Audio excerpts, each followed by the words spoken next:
Close to 10 years ago, I participated in my first war, the Second Lebanon War of 2006. I then looked on as a civilian during the events of Operation Cast Lead. I was then drafted as a combat reservist into Operation Pillar of Defence and again thereafter into Operation Protective Edge. Across that 10-year period between the Second Lebanon War and today, I would hope that I, as has every other member of the unit and the brigade within which I serve, have evolved.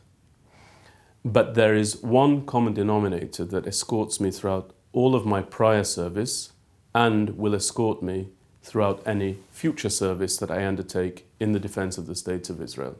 And that is a very clear realization of what it is that I am actually fighting for. There are a great many friends of Israel, people whose friendship I don't doubt for a moment, who suggest we must forever have the State of Israel because it's the only functioning democracy here in the Middle East. I'm very proud of that fact. I've only ever lived in democracies. But I would caution everybody to recall that our Jewish great-grandparents were yearning towards Israel not when it was likely to be a democracy, but when it was most likely to be socialist. And still it was to this land alone to which we yearned as a people. There are other great friends of Israel who say we must forever have the State of Israel because it's on the forefront of technological advent and innovation. They almost seem to suggest that various components of the iPad emanate from Israel and therefore we must forever have the State of Israel. I'm proud of all of our innovation, but let us not forget that our Jewish great-grandparents were yearning toward this land alone when it was in fact merely a series of swamps and of deserts riddled with malaria and with disease. But it was still this place alone to which we as a people yearned to return. And there are other great friends of Israel who say the Jewish people are entitled to the State of Israel because of the horrors of the Holocaust.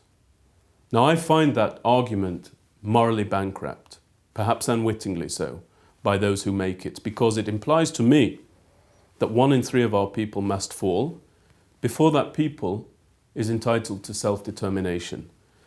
And I do not know of any other people to whom a standard such as that is applied.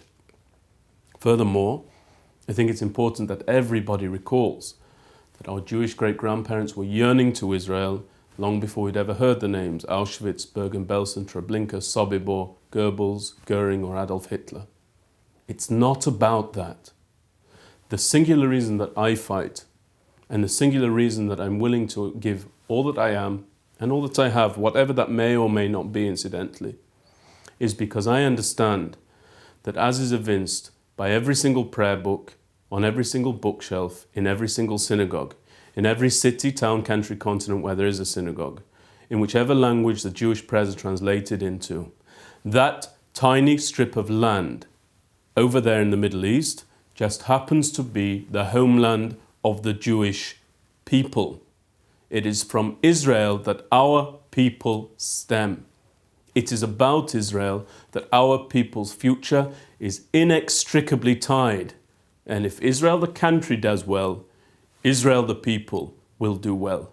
And the fact that we have our own state renders us in the very midst of probably the most glorious epoch in recent Jewish memory. It's worth the fight, not to make war on another people, but rather to bring peace, quiet, security to our people, to our borders, to our state, the Jewish state.